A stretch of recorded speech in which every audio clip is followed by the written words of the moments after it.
ऐ मेरे प्यारे पाकिस्तानियों,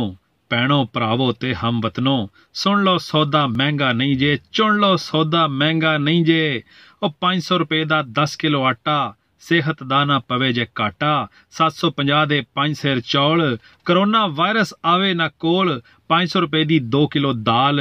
रवो हमेशा ही खुशहाल, 400 रुपए दा 2 किलो घ्यो, जीवन तुहाडे मां प्यो, 250 रुपए दी 3 सेर चीनी, मुक जाए सारी गैर यकीनी, 30 रुपए दा पैकेट लूण, सदा तुहाडे बच्चे जीउण, 100 रुपए दी सुरख मरच, तुहाडा कदी ना थोड़े खर्च, 120 दे गरम मसाले, रावां दे विच रहण उजाले,